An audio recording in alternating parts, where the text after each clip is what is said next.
Thank you so much for giving us this interview. We would like the people in your district know you more. Well, it's very important for me to be here to have a conversation with you about really what Pasadena represents for all the community, but particularly for those who have English as a second language. And my desire is to build one Pasadena, to see all communities in Pasadena working together as one community. And so I view what you are doing as an effort to build bridges and connect people. When was the first time you ran for city council and why? The reason that I ran is because for 20 years prior to that, I had been thinking about running, but life gets busy when you're young, fresh out of law school, and the timing just didn't seem to be right. But my brother mentioned to me years ago that he thought I needed to consider running for the city council again. And then my predecessor in this role as city councilman, Chris Holden, was elevated to the California State Assembly. So the office was open. It was an open office. And others in the community came to me and asked me to run for the office. And I think they did so because I have a long history of service in this community. Could you talk about your district? My district is the most diverse district in the city of Pasadena.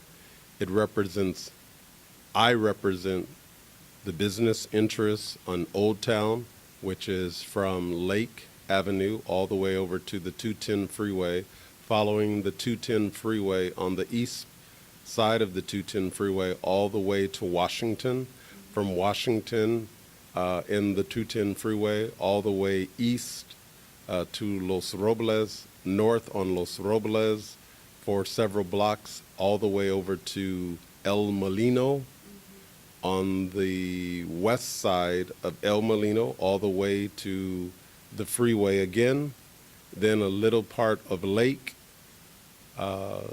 near Colorado, and then Colorado all the way across on the north side of Colorado. I have the two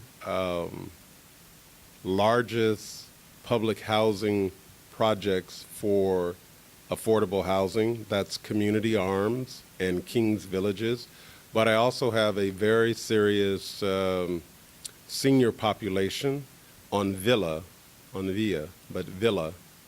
and that's Pilgrims Towers east and north.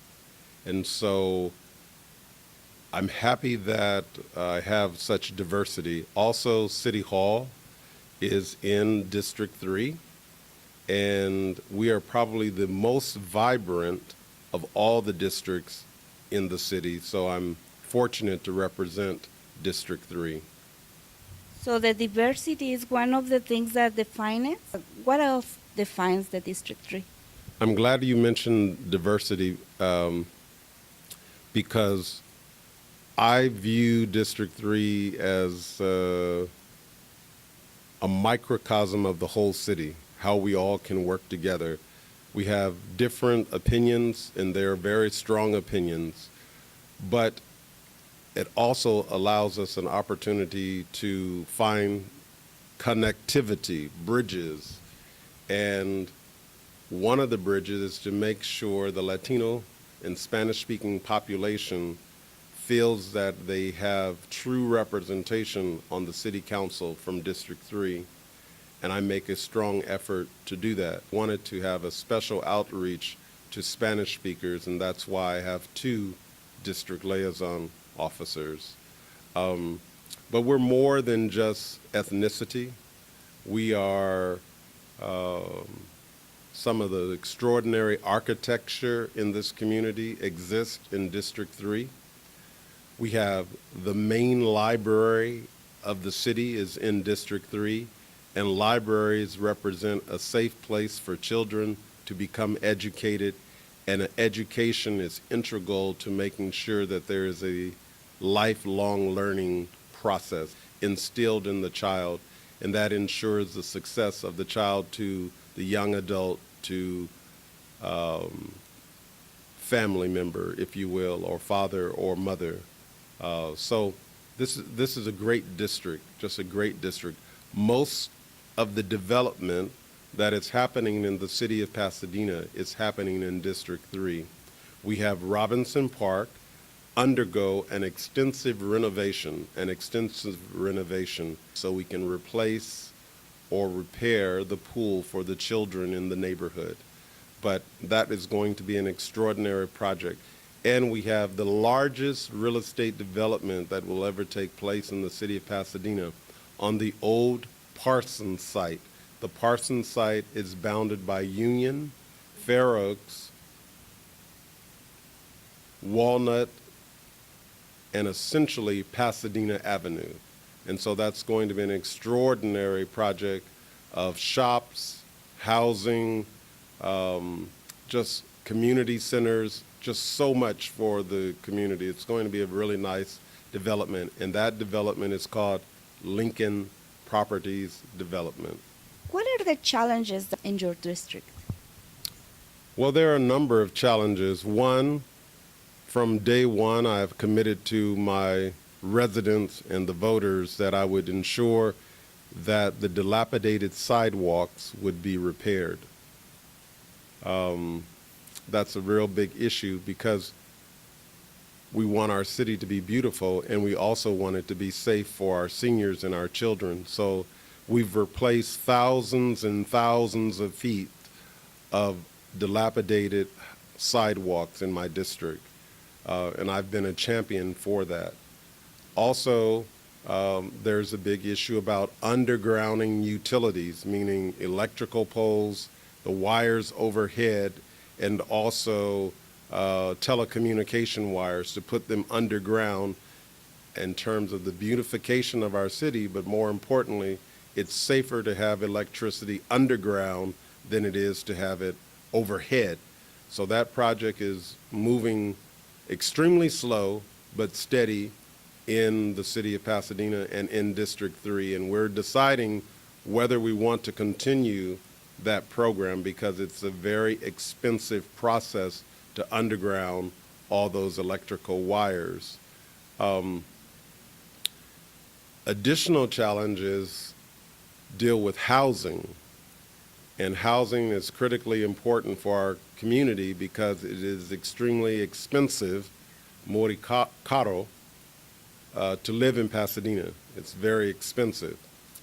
So what happened was the state of California under Jerry Brown took away redevelopment law. Redevelopment law was a way for us to fund affordable housing projects. That pocket of money through tax increment is no longer available. So the city has had significant challenges with helping to fund affordable housing. Having said that, though, on the corner of Orange Grove and Fair Oaks, all the way to Painter Street, you'll see that we've just completed 69 units of affordable housing on Site 1. Site 2 is where Church's Chickens restaurant is located, fast food restaurant is located, and there will be a development there as well to deal with the issue of affordable housing. Along those lines of affordable housing, the homeless are having a much more difficult time, and with the advent of the Gold Line, certainly we are not a city where we are closed in our borders. We are open to all, and so we have to deal with the issue of homelessness, and there are approximately 1,000 nonprofits in the city of Pasadena, and a portion or subset of that 1,000 are certainly focused on the issue of homelessness, affordable housing, and health care for those who need it most. What about the security? The city of Pasadena is a very safe city. It's one of the safest cities in Southern California, if not the nation. We have our challenges, of course, but we have a police department that's focused on crime prevention, intervention, and education in our community, meaning educating our neighbors about how to make the community safer. And then alongside of that is to make sure that we have decent jobs for our neighbors. This is a neighbor-to-neighbor issue. So we look out for one another, and that's what community is all about. That's what building a city is all about. And so at times we have upticks in crime, but we as a community do not stand for crime. We take action seriously and quickly to deal with those who would want to be lawbreakers. You mentioned prevention and intervention. That's very important to prevent crime. What is your administration, your input? Well, one of the ways we have decided to engage is with our school system. The former mayor, Bill Bogard, asked the current mayor, then at that time a city council member, and myself to engage with the Pasadena Unified School District to develop ways in which we could better collaborate. And that collaboration has produced an ongoing program, if you will, to see how city government and the Pasadena Unified School District can really deal with some of the issues facing the whole community. A well-educated community is a safer community, and the city is a full participant in that. That's one aspect. Two, we have a jobs program in the city of Pasadena that takes place in the summer. It was formerly called the Rose Program, and that is an effort to get young people involved in training with serious jobs for the summer to keep them busy and learning a skill that can help them in the future, present and in the future. So that has an impact on the health of a city. We need to double the size of our summer program in collaboration with nonprofits and the business community, and I think there's an opportunity for us to do that. In terms of prevention, the Flint Ridge Foundation on Mountain is engaged in providing training for young people who, young and old, who were formerly incarcerated, and to provide them a pathway to really connecting with the community in a positive way, where at one time they may have preyed on the community. Through the Flint Ridge Apprenticeship Program, their apprenticeship program, they can now learn a skill that can be used to start a family, build a family, own their own home eventually, and keep them out of trouble and on the narrow path of good citizenship.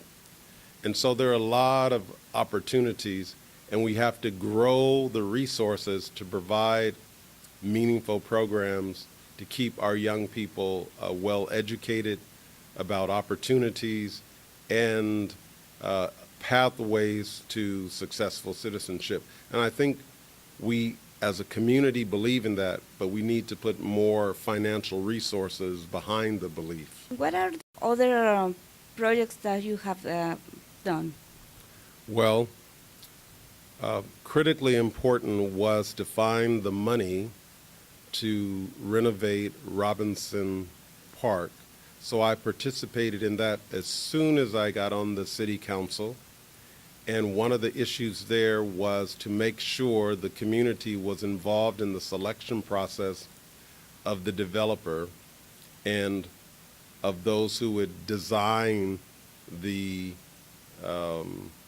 renovations of the Robinson Park. And so I held that up with the support of the city council, my colleagues, and we went out to bid to find someone where community friendly. And so that was a good process. Secondly, we needed additional funds to build the 69 units of senior housing.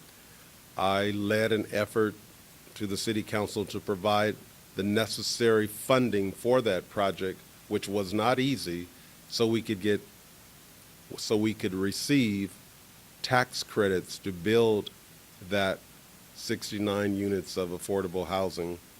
So those are critical and difficult projects, and I was in the thick of that. Also, in our community, I had mentioned earlier that the main library happens to be in District 3, the Central Library. So now we are inaugurating 10 little free libraries in District 3 to allow children to walk maybe only 100 yards as opposed to 1 mile to one of our libraries to check out a book. The book provides an opportunity of expanding the mind so a child who's in Pasadena can see the world and see themselves as a citizen of the world with no barriers. And that's critically important. Also, as it relates to the Lincoln property development, I talked about that earlier. That's the old Parsons site at Union, Pasadena Avenue, Walnut, and Fair Oaks. That land was taken from minorities, particularly African Americans, under a onerous and difficult process called eminent domain. Eminent domain, where a government could take your land from you. And if you were politically not as strong as another group, they would just simply take the land. That happened in that area, and so I can't give the land back because it's in private ownership, but I can make sure that there's a permanent acknowledgement of what took place, and that's going to occur in the form of monumental plaques that people can come and read about the history of Fair Oaks. Fair Oaks was a vibrant African-American thoroughfare business community. Less so today, but that's the history, and the history is fraught with reasons why that is the case. And part of the reasons that's the case is because of racism. And so we always, as a community, have to be vigilant to fight against any forces that don't build a healthy community.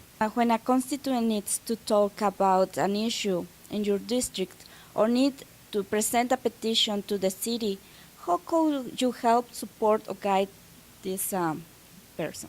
Well, my door as a city council member is always open to the residents and my constituents, whether the constituents live in my district or elsewhere. We can communicate in a language where if any individual needs that assistance, they would have it. And it's my role to help bring issues to resolution. So if there is a problem, my job is to help solve the problem, particularly if it's an interface with city government. And of my district liaisons are committed to that effort to solve problems for our community. So if a petition for any issue were presented, we would seriously consider that and figure out a way to help if it's within our purview, within our lane to help. Many of the communications that I send out from my office are in Spanish and in English to reach the broadest population possible. So that's very, very important to me personally and to the work that I'm engaged in representing my district and the city. So the Spanish is not a barrier for a person that wants to approach you or talk to you? They may speak to me in English or they may speak to me in Spanish. I studied Spanish yo estudio español en la Universidad de USC 2 años y en la escuela 3 años. So I try to speak and understand in the native language, but where I am not able to do so, I have someone who can assist me. Finally, would you like to add something to the public of Pasadena en español? Sure. Well, first of all, I want to thank you, Isabel, for inviting me to share this morning with you, talking about real issues that affect all of Pasadena and specifically my district.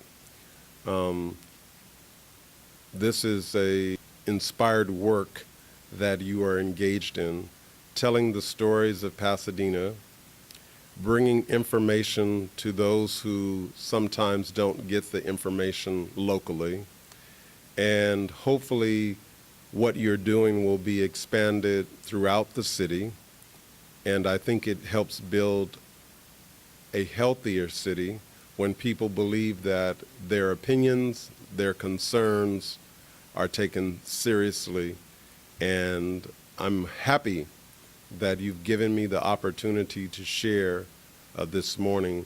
Lastly, I would simply say, particularly to my Spanish-speaking constituents, that has been a pleasure to serve you for the past 4 years as your council member in District 3, and I'm hopeful that what my work has been engaged in, been involved in, that my work has warranted, earned their respect to return me to the City Council for 4 more years. 4 años más. Gracias.